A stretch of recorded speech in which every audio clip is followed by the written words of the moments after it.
Queridos amigos, estamos iniciando con la palabra del Señor. Como siempre, viene a nuestro encuentro y hoy con esta gran celebración de Santa Teresa de Jesús, Teresa la Grande.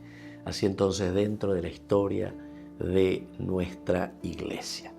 La palabra del Señor la tomamos de la carta del apóstol San Pablo a los cristianos de Galacia, capítulo 5 del 1 al 6. Hermanos, esta es la libertad que nos ha dado Cristo. Manténganse firmes para no caer de nuevo bajo el yugo de la esclavitud. Yo mismo, Pablo, les digo, si ustedes se hacen circuncidar, Cristo no les servirá de nada. Les vuelvo a insistir, todos los que se circuncidan están obligados a observar íntegramente la ley. Si ustedes buscan la justicia por medio de la ley, han roto con Cristo y quedan fuera del dominio de la gracia.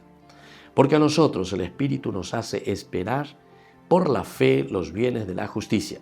En efecto, en Cristo Jesús ya no cuenta la circuncisión ni la incircuncisión, sino la fe que obra por medio del amor. Queridos amigos, entonces, hoy la palabra del Señor nos invita a tener un corazón abierto a Dios, abierto a la propuesta de Jesucristo.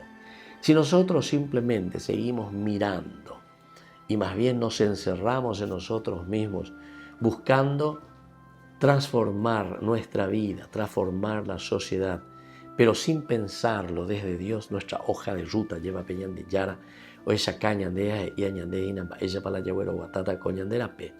No vamos a llegar a mucho. Ciertamente que haremos algunas cositas, ¿verdad?, del aspecto humano, pero hay algo más importante que es mirar el proyecto de salvación que tenemos, pero desde Dios. Y por eso aquí nos está diciendo, esta es la libertad que nos ha dado Cristo. La libertad de Cristo siempre nos ayuda a entender, a saber cuál es el camino de nuestra relación entre nosotros, la relación entre las personas. Y si nosotros entendemos esto, queridos amigos, ciertamente que escucharemos la voz del Señor, pondremos en práctica sus mandamientos y sobre todo lo más importante, vamos a poder como comunidad, queridos amigos, sentirnos libres como hijos de Dios. Ya llegué entonces hoy, en este día, y sobre todo también por intercesión de Santa Teresa de Ávila.